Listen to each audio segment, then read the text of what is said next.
Bonjour et bienvenue. Hier, j'ai lu une lettre magnifique qui parle de notre identité et de ce que Dieu dit de nous. Et j'ai envie de te la lire aujourd'hui. Mais avant ça, laisse-moi te poser une question. Qui es-tu?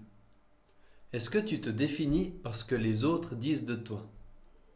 Par exemple, ah, mon ami m'a dit que je suis une bonne personne, alors je dois être quelqu'un de bien.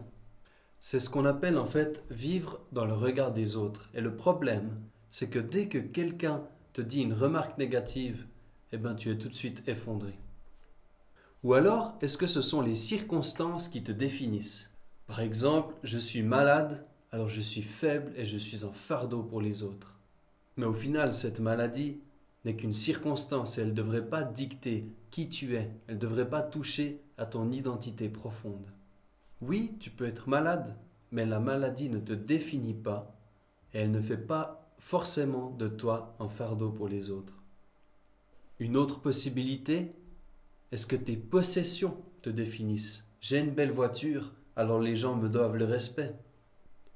Ici, on rentre rapidement dans l'apparence, mais la réalité, c'est que quelqu'un peut avoir une bonne apparence et pourtant être misérable à l'intérieur. Finalement, est-ce que ce sont tes actes qui te définissent? Ton passé, tes réussites, tes échecs? Je fais le bien, alors je suis une bonne personne. Ou alors, je fais le mal, alors je dois être mauvais. Mais il faut comprendre que les actes ne sont pas forcément liés au cœur. On peut faire quelque chose de bien sans être une bonne personne, ou quelque chose de mal sans pour autant être une mauvaise personne. Par exemple, quelqu'un d'égoïste peut un jour aider quelqu'un pour se donner bonne conscience, mais ça ne fera pas de cette personne quelqu'un d'altruiste et de généreux. De la même manière, un chrétien peut pécher, mais il n'est pas forcément appelé pécheur pour autant. Mais non, Arnaud, t'as rien compris. On est chrétien, alors c'est Dieu qui nous définit. Notre identité, elle est en lui. En effet, mais bon, c'est vite dit, mais pas si vite fait. Avouons que souvent, nous nous définissons par un mixte de ces différentes catégories. Pour ma part, je suis passé par plusieurs étapes quand j'étais à l'école. Ce que les gens disaient de moi me définissait. J'avoue que c'était pas forcément facile. Ensuite, plusieurs fois dans ma vie, j'ai laissé mes échecs ou mes réussites me définir. Et aujourd'hui, ça m'arrive encore, même alors que je suis chrétien. Par exemple, quand je suis déçu de moi-même parce que j'ai pas fait bien ou alors pas assez bien, ça m'arrive de laisser mes échecs définir qui je suis, me dicter qui je suis. Je ne suis pas assez bien, je suis en échec alors c'est normal que j'échoue, et ainsi de suite. Tout cela, au final, nous montre l'importance de se rappeler que ce qui compte vraiment, c'est ce que Dieu dit de nous. C'est lui qui te connaît vraiment et qui sait exactement qui tu es. Alors maintenant, écoute cette lettre et laisse Dieu te dire qui tu es, parler à ton cœur, te faire du bien. Mon enfant, je suis le mouvement, la vie et l'être.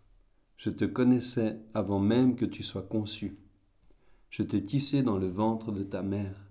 C'est moi qui t'ai fait sortir du sein de ta mère. Tu as été créé à mon image. Je fais de toi une créature merveilleuse. Tu n'es pas une erreur. Je regarde jusqu'au fond de ton cœur et je sais tout de toi.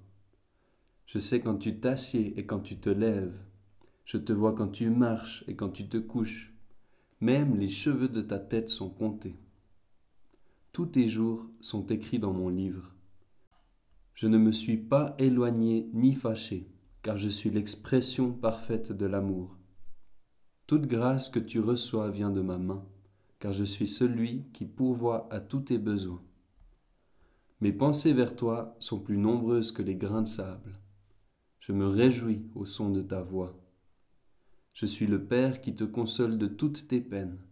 Quand tu cries à moi, je suis près de toi et je te délivre de toutes tes détresses.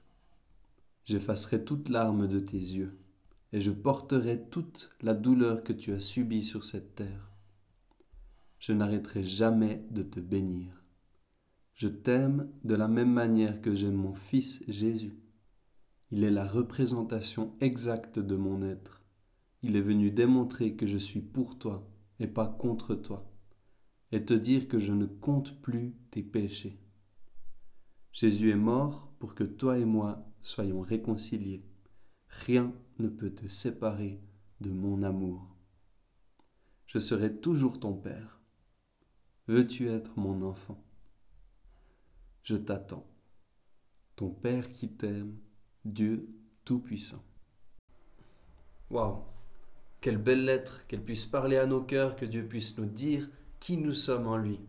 Et souviens-toi que ce n'est ni tes actes, ni tes possessions, ni ce que les gens disent, ni ton passé, tes échecs, tes réussites qui te définissent, mais c'est le Dieu de l'univers, ton Créateur, qui t'aime.